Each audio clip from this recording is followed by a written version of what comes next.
आधुनिक भारत के इतिहास में आज हम भारत में सामाजिक एवं धार्मिक सुधारों को देखेंगे, जिसमें धर्म जो समाज धर्म या समाज में जिसमें रीति रिवाज शामिल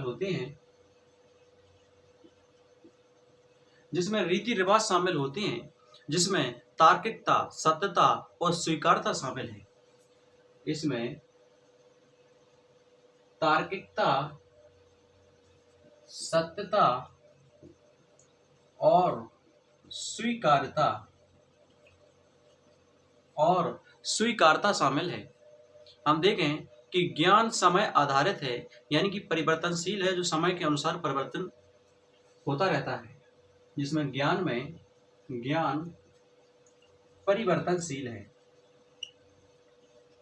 ज्ञान परिवर्तनशील है जो समय के अनुसार परिवर्तित होता रहता है।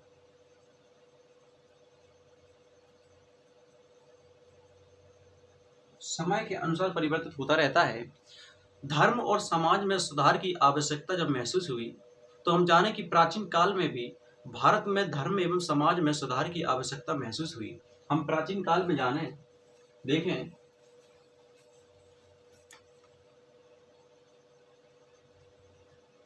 तो प्राचीन काल में गौतम बुद्ध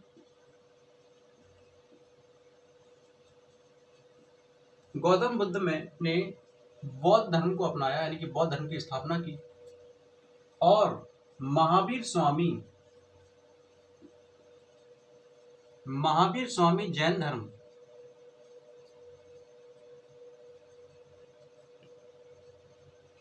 धर्म की स्थापना की। अगर हम मध्यकाल को देखें तो मध्यकाल में भी भक्ति आंदोलन और सूफी आंदोलन देखने को मिलती हैं। मध्यकाल में भक्ति आंदोलन और सूफी आंदोलन देखने को मिलते हैं, जिसमें कबीरदास जी और गुरु नानक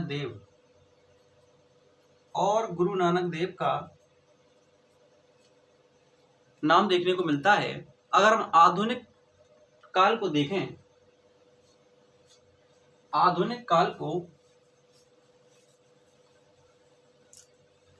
तो आधुनिक काल में भी धार्मिक एवं सामाजिक सुधार देखने को मिले।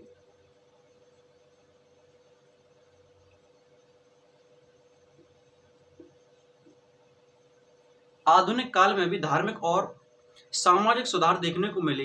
हम 18वीं शताब्दी की बात करें, 18वीं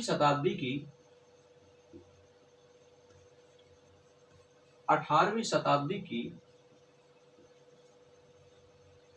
जिसे प्रबोधन का युग कहा जाता है, यानी कि एज ऑफ एनलाइटमेंट, जिसे प्रबोधन का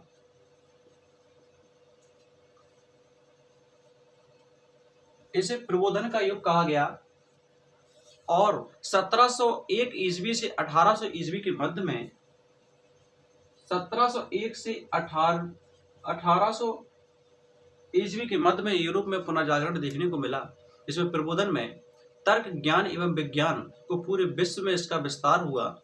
हम 19वीं शताब्दी की बात करें तो 19वीं शताब्दी में भारत में पुनर्जागरण देखने को मिलता है, जिसमें आधुनिक भारत का जन्म हुआ। 19वीं शताब्दी में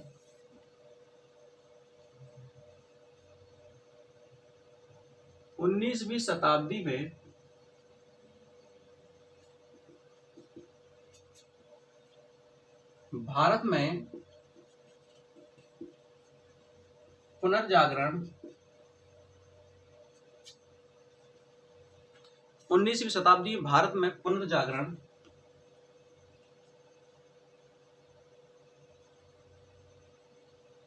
देखने को मिलता है, जिसमें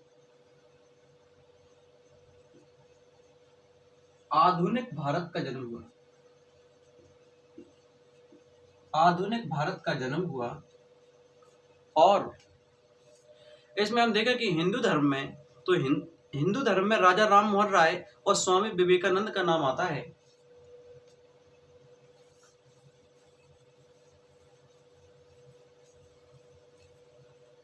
हम भारत में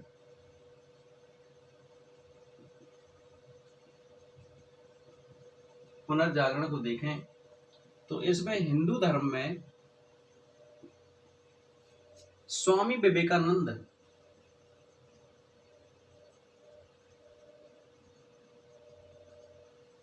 और इसमें स्वामी विवेकानंद और राजा राम मोहन राय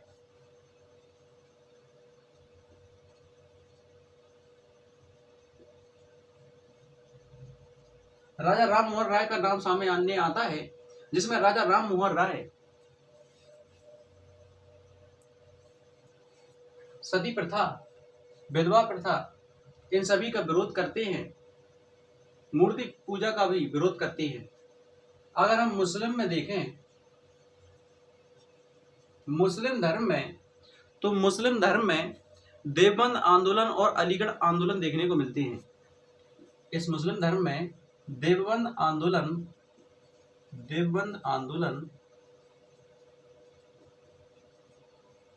और अलीगढ़ आंदोलन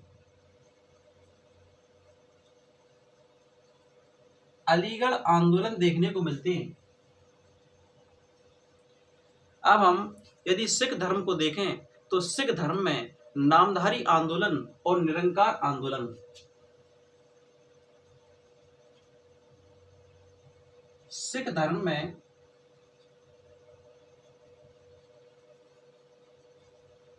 नामधारी आंदोलन और निरंकार आंदोलन देखने को मिलते हैं।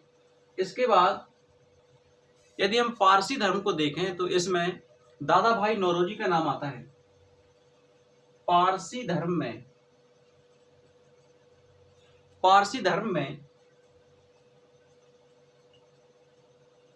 दादा भाई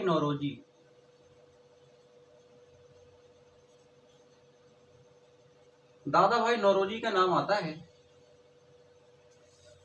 यानी कि जो हिंदू धर्म है इसमें राजा राम मोहन राय और स्वामी विवेकानंद इनका नाम आता है। मुस्लिम धर्म में देवबंद आंदोलन और अलीगढ़ आंदोलन देखने को मिलता है। अगर हम भारत में पुनर्जागरण की बात करें, और सिख धर्म में नामधारी आंदोलन और निरंकार आंदोलन देखने को मिलता है, और पारसी धर्म में दादा भाई नौरोजी का नाम आता है।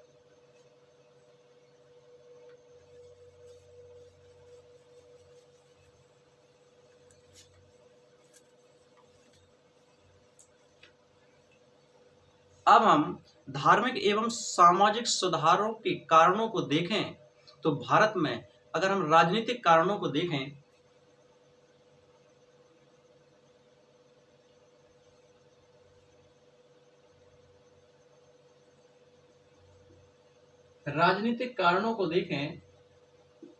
कि क्या वो राजनीतिक कारण थे जिससे भारतीयों के मन में अपने धर्म में सुधार करने की आवश्यकता महसूस हुई।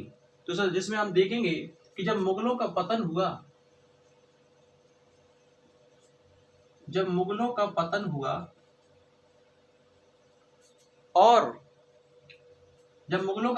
तो अंग्रेजी सत्ता कायम होने लगी।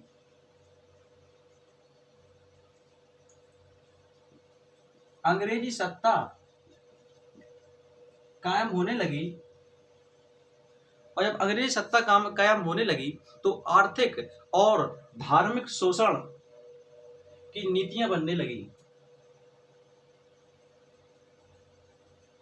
आर्थिक और धार्मिक शोषण की नीतियां बनने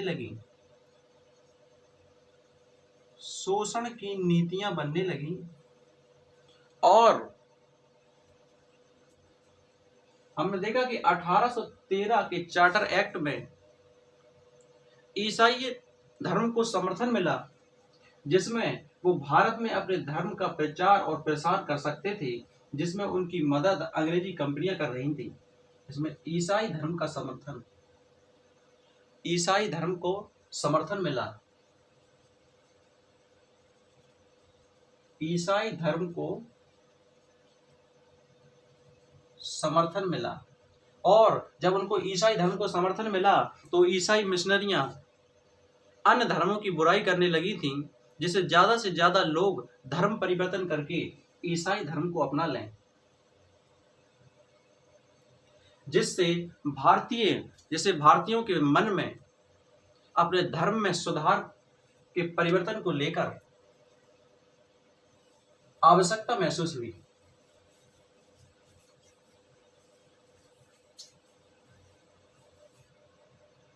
अब हम सामाजिक कारकों को देखें कि क्या वो सामाजिक कारण थे।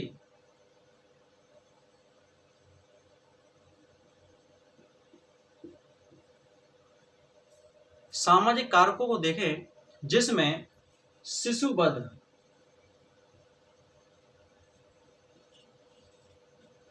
शिशुवध यानी कि कन्यावध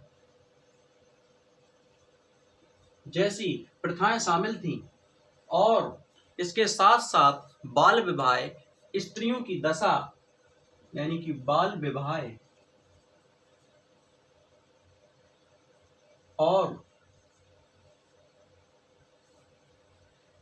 स्त्रियों की दशा यानी कि स्त्री की दशा, जिसमें भेदभाव शामिल था।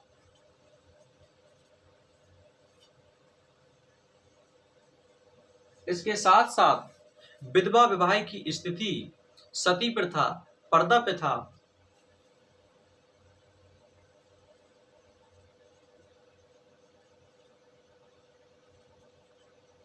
विधवा विवाह की स्थिति, पर्दा प्रथा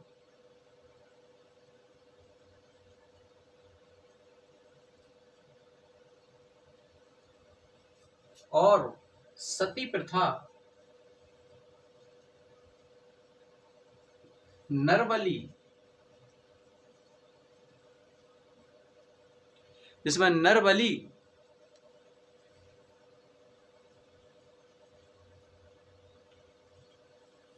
और दास प्रथा शामिल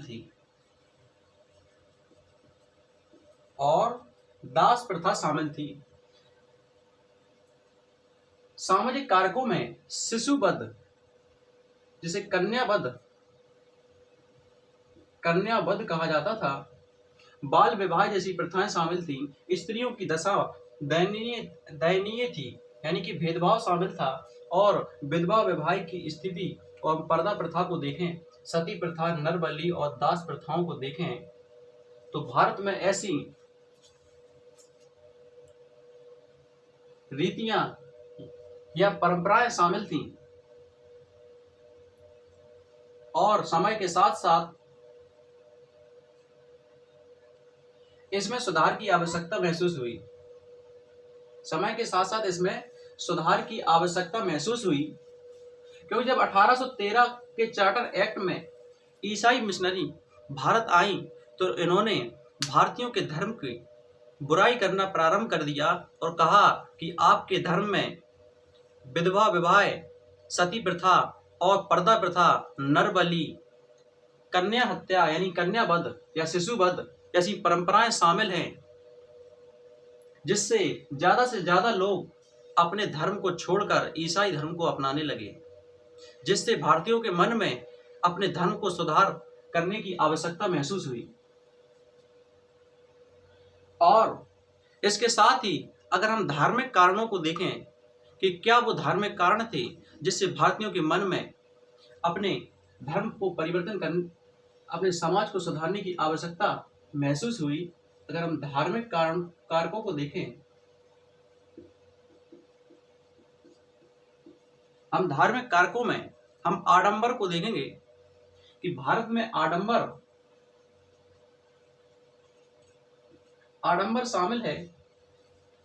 शामिल था, अंधविश्वास शामिल था,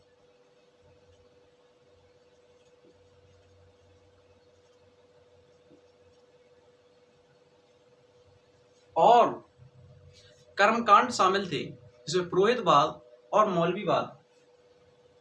कर्मकांड, पुरोहितवाद और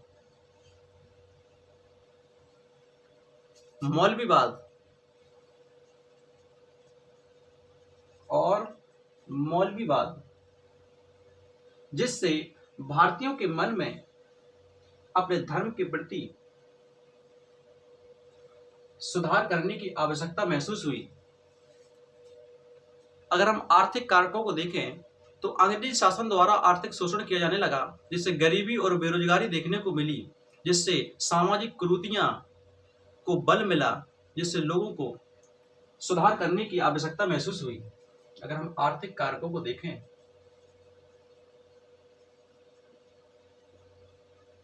आर्थिक कारकों में अंग्रेजी शासनों का यानी कि अंग्रेजी शासन द्वारा आर्थिक शोषण किया जाने लगा और जिससे गरीबी और बेरोजगारी बढ़ी, जिसका परिणाम ये निकला कि जिसमें सामाजिक कुरीतियों को बल मिला और सुधार को वो प्रेरित हुए। अगर हम ईसाई मिशनरियों को देखें तो 1813 के चार्टर एक्ट के तहत 1813 के चार्टर एक्ट के तहत ईसाई मिशनरी को अनुमति मिली कि वो भारत में अपने धर्म, शिक्षा, संस्कृति को बढ़ा सकते हैं, यानी कि बढ़ावा दे सकते हैं। और कंपनी यानी कि जो सरकार इनका समर्थन कर रही थी और अन्य धर्मों की बुराई कर रहे थे, वो ईसाई धर्म अन्य धर्मों की बुराई कर रहे थे, जिससे भारतीयों को अपने धर्म में सुधार की आवश्यकता महसूस हुई।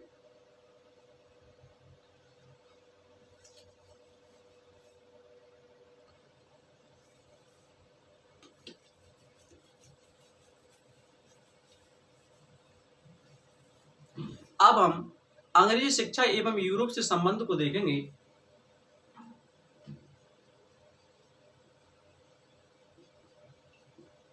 अंग्रेजी शिक्षा एवं यूरोप से संबंध।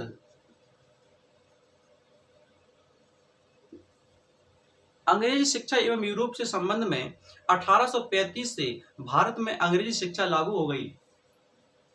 1835 से भारत में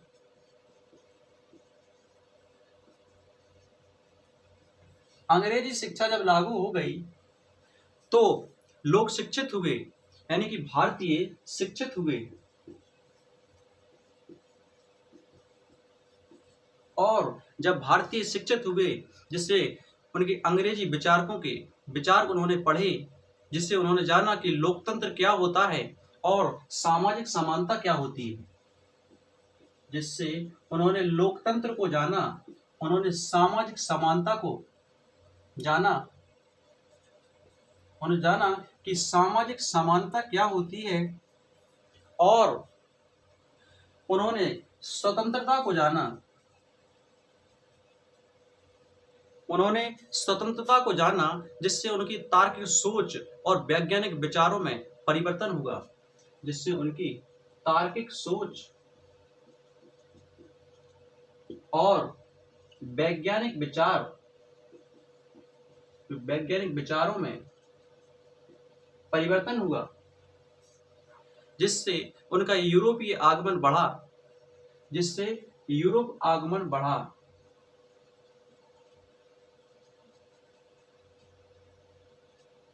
जिससे यूरोप आगमन बढ़ा और भारतीय समाज में धर्म में सुधार की आवश्यकता महसूस हुई। भारतीय समाज में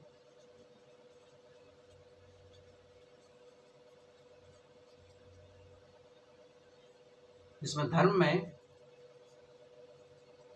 सुधार की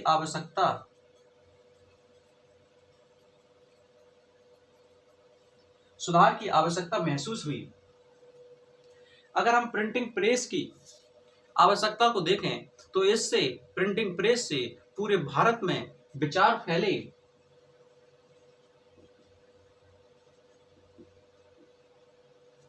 प्रिंटिंग प्रेस से पूरे भारत में विचार फैले। अब हम यदि स्वरूप की बात करें,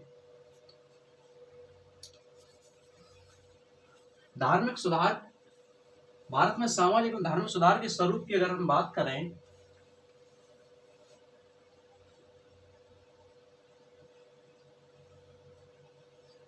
तो एक भारतीय संस्कृति से प्रेरित हैं, एक भारतीय संस्कृति से प्रेरित हैं,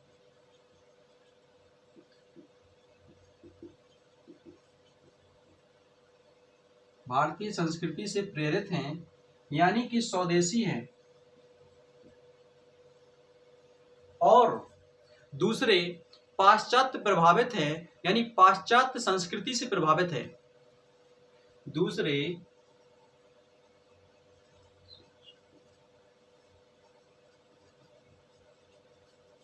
पाश्चात्य संस्कृति से प्रभावित है, और जो स्वदेशी हैं उसमें भी दो भागों में, एक यथा स्थितिवादी है, एक यथा स्थितिवादी हैं और दूसरे पुनर्स्थापनावादी हैं, दूसरे पुनर्स्थापनावादी हैं। जो यथा स्थितिवादी हैं वो बदलाव नहीं चाहते हैं और वो अपने धर्म में कोई सुधार ही नहीं चाहते हैं, ये बदलाव नहीं चाहते हैं।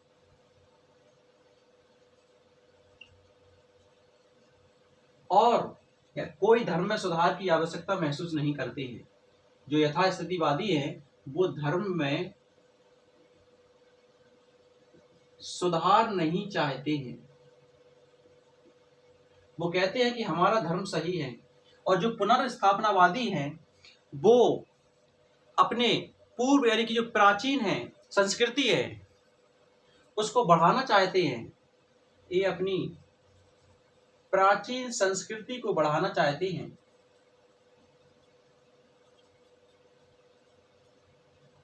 प्राचीन संस्कृति को बढ़ाना चाहते हैं और पाश्चात्य के विरोधी हैं।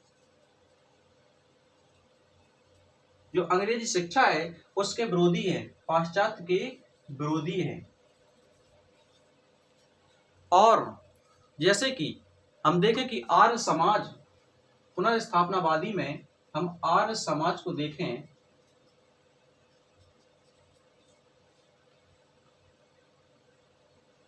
आर्य समाज में कहा गया है कि वेदों की ओर लौटो और देवबंद आंदोलन, जिसमें कुरान और हदीस की बात कही गई है। एक है देवबंद आंदोलन,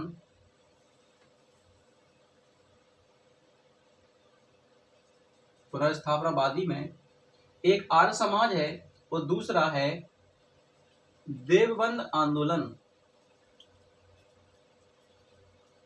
जिसमें कुरान और हदीस इनकी बात कही गई है। अब हम पाश्चात्य संस्कृति से प्रभावित,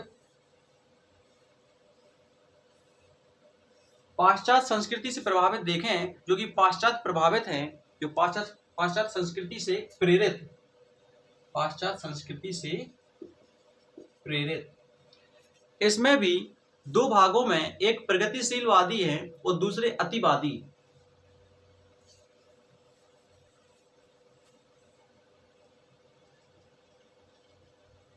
पाश्चात्य संस्कृति से प्रेरित,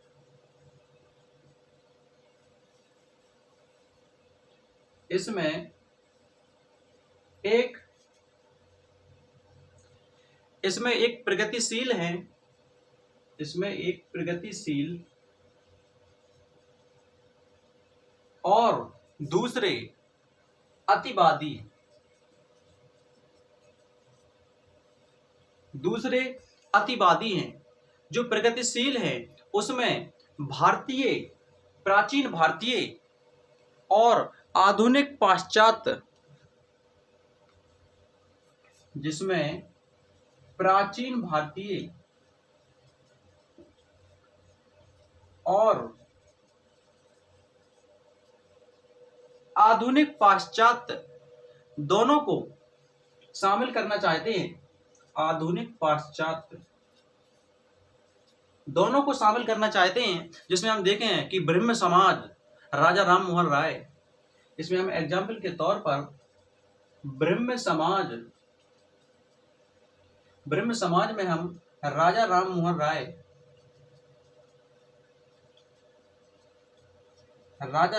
राय को ले सकते हैं। हम अतिवादी को देखें तो अतिवादी में यंग बंगाल आंदोलन, और इस अतिवादी में पूर्ण परिवर्तन चाहते हैं।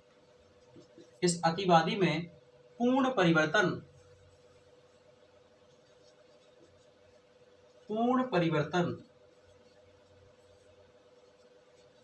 जिसमें यंग बंगाल आंदोलन,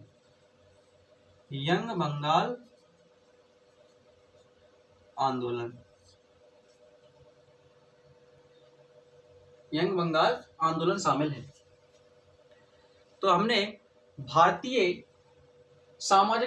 में सामाजिक एवं धार्मिक सुधार में देखा कि राजनीतिक कारक, सामाजिक कारक, धार्मिक और आर्थिक कारणों को जाना, और हमने स्वरूप में देखा कि भारतीय संस्कृति से प्रेरित थे और जो पाश्चात्य संस्कृति से प्रभावित थे, जो भारतीय संस्कृति से प्रभावित थे उसमें यथास्थितिवादी और पुनर्स्थापनावादी है, जिसमें एक कोई सुधार ही नहीं चाहते और दूसरे अपनी संस्कृति को बढ़ावा देना चाहते हैं और पाश्चात्य संस्कृति का विरोध करते हैं। वहीं हम पाश्चात्य संस्कृति से प्रेरित को देखें तो उनमें प्रगतिशीलवादी है और अतिवादी है। इस प्रगतिशील में अपने प्राचीन भारतीय धर्म को भी शामिल करना चाहते हैं और आधुनिक पाश्चात्य को भी शामिल करना चाहते हैं। हम ब्रह्म समाज को देखें जिसमें राजा राम मोहन राय और हम अतिवादी में पूर्ण परिवर्तन चाहते हैं, जिसमें हम यंग बंगाल आंदोलन को देखते हैं। तो नेक्स्ट वीडियो में हम देखेंगे कि ब्रह्म समाज, जिसे राजा राम मोहन राय को देखेंगे। तो मिलते हैं नेक्स्ट वीडियो में। यदि आपको हमारी वीडियो अच्छी लगी हो तो चैनल को लाइक करें, सब्सक्राइब करें। धन्यवाद।